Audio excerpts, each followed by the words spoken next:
Question कह रहा है 0 to 5, यहां पर बेटा ब्रैकेट आएगा,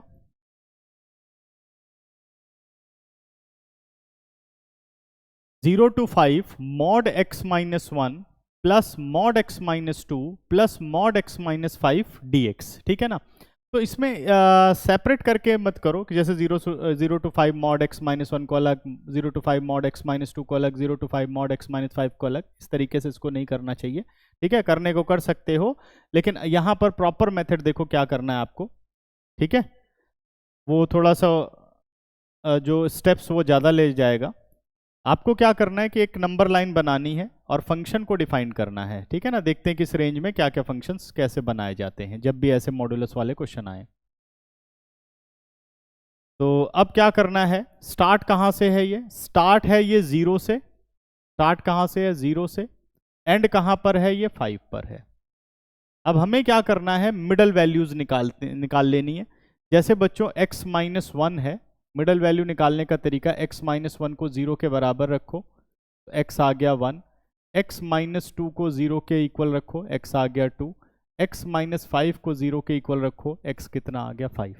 तो हमारे पास दो मिडल वैल्यूज आ गई 0 और 5 के बीच में, 1 और 2। इन्हें आप प्लॉट कर दो, ये 1 हो गया और ये हमारे पास क्या हो गया 2 हो गया, ठीक है ना। अब क्या करते हैं, देखो ध्यान से, 0 से 1, 0 से 1 ये रफ वर्क है, सारा समझने के लिए है, कोई इतनी एक्सप्लेनेशन इसमें नहीं देनी होती है। 0 से 1, 0 से 1 सपोज हाफ है, इसमें हाफ रखो, विदाउट मॉड सोचो, हाफ माइनस 1 कितना होगा, माइनस हाफ, हाफ माइनस 2 ये भी नेगेटिव आएगा, और हाफ माइनस 5 ये भी नेगेटिव आएगा। तो ऐसा मैंने क्यों किया, ऐसा मैं मॉडुलस ओपन करने के बाद साइन पता लगाने के लिए करता हूं, ठीक है ना।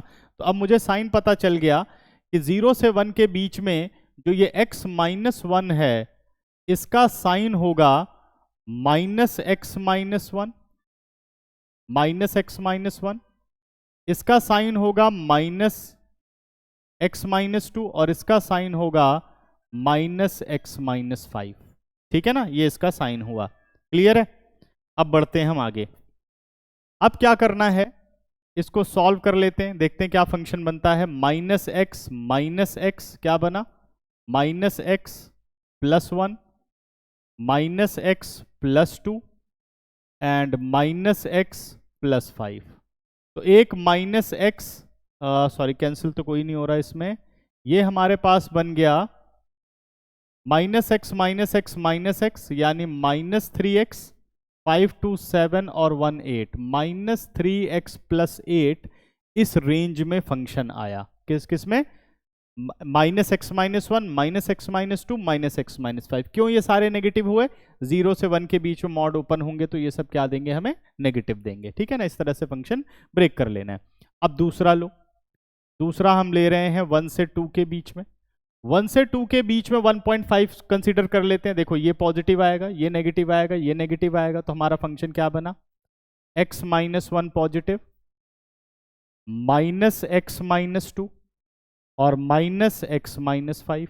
इस ब्रैकेट को ओपन करें तो सॉल्व कर लेते हैं, x minus 1 minus x plus 2 minus x plus 5। तो देखिए प्लस एक्स और माइनस एक्स 0 हो गया, 5 2 7 माइनस 1 ये आ गया आपका 6 माइनस एक्स, इस केस में फंक्शन बन करके आया, ठीक है ना।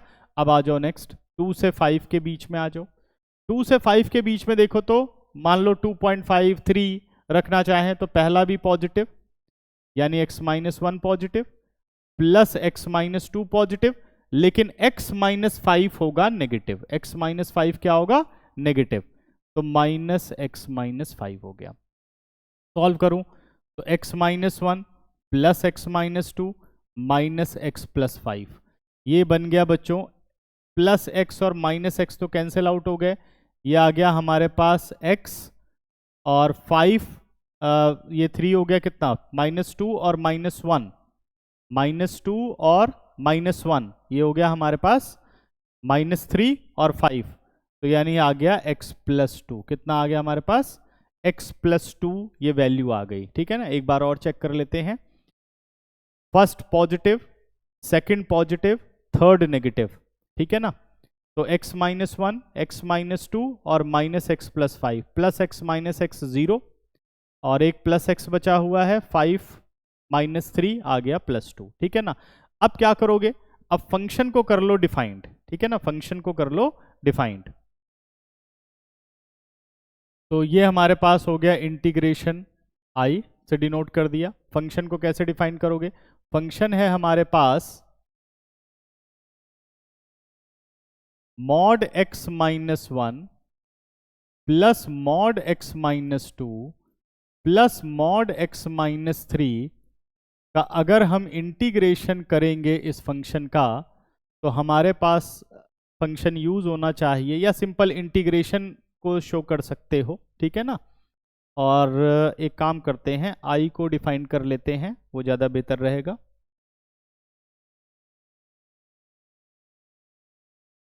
तो आई इज इक्वल टू बन गया हमारे पास, जो हम इंटीग्रेट करेंगे वो है -2 पहला फंक्शन बन रहा है 6 सॉरी पहला फंक्शन बन रहा है -3x प्लस 8, -3x प्लस 8। तो क्या रेंज रहेगी, 0 से greater than equal to x but less than equal to 1, 0 से greater than equal to x but less than equal to 1।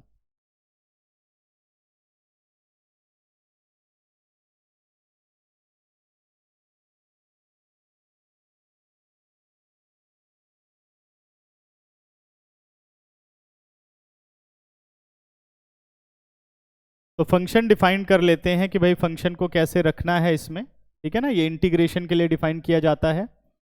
तो फंक्शन हमारे पास है mod x minus 1 plus mod x minus 2 plus mod x minus 5। ठीक है ना, इसको हम define कर रहे हैं। तो इस फंक्शन की जो वैल्यूज होंगी लिमिट के अकॉर्डिंग आपको रखनी है कि भाई कौन सी लिमिट आप यूज करोगे उसमें।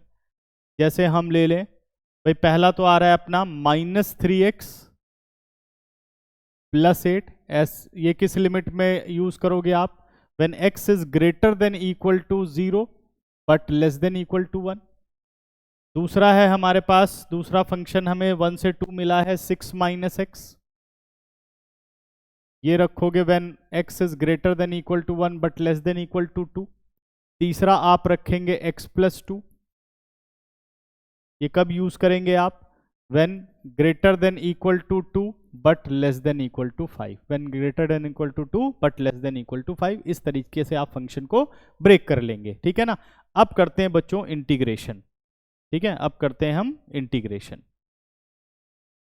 तो आई इंटीग्रल कन्वर्ट हो गया 0 से 1, हमारा फंक्शन हो गया -3x प्लस 8 dx, फिर प्लस 1 to 2 फंक्शन हो गया 6 minus x D x, again 2 to 5 function हो गया x प्लस 2 डी एक्स। क्या फंक्शन हो गया, x प्लस 2 डी एक्स। अब इन सब की कर दो इंटीग्रेशन, तो ये बन गया -3x² 2 plus 8x limit from 0 to 1 plus 6x minus x² 2 limit from 1 to 2 plus x² 2 plus 2x limit from 2 to 5।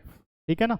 अब सारी लिमिट रख दो, अपर लिमिट यानी ये बन गया -3/2 और प्लस 8, माइनस लोअर लिमिट सारे 0 हो गए, प्लस अपर लिमिट 12 माइनस 4/2, 4/2 का मतलब हो गया 2, minus lower limit 6 minus 1/2। Clear है।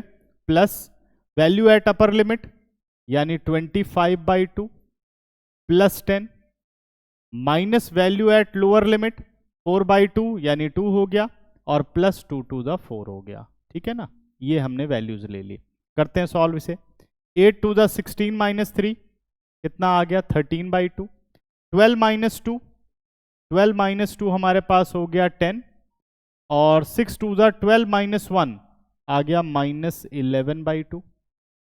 करेक्ट है। प्लस 25/2 एज इट इज रखो, 25/2 और 4 और 2 और प्लस 10 -6 हो गया। ठीक है ना, थोड़ा कैलकुलेटिव है क्वेश्चन। अब 13/2, 25/2 और 11/2 को साथ कर लेते हैं, तो हमारे पास आ गया 13 - 11। 13 - 11 कितना हो गया? 2, 2/2, यानी आंसर हो गया 1। ठीक है, या सीधे कर लेते हैं, 13 - 11 2 हो गया, और 25 ये बन गया हमारा 27/2। कितना बन गया? 27/2। ठीक है, और 10 और ये कितना हो गया हमारे पास? 10 और 2 20, 20 आउट ऑफ 6, 20 में से 6 चला गया, हमारा आ गया 14। 20 में से 6 चला गया, कितना आ गया? 14। एलसीएम 2 ले लेते हैं, और एलसीएम 2 लेकर के अगर मैं सॉल्व करूं तो आ गया 27 प्लस 28 डिवाइडेड बाई 2, तो 27 और 28 हो गया हमारा 55 और होल अपॉन 2। तो ये इस क्वेश्चन का फाइनल आंसर हो गया। तो ऐसे कैलकुलेटिव क्वेश्चन भी आ जाते हैं, ध्यान रखना है बस। इसमें कैलकुलेशन में जो गलती के चांसेस है बहुत ज़्यादा होते हैं। ठीक है, तो बहुत ध्यान से इसकी कैलकुलेशन करनी है, रीचेक भी कर लेना चाहिए। क्लियर है?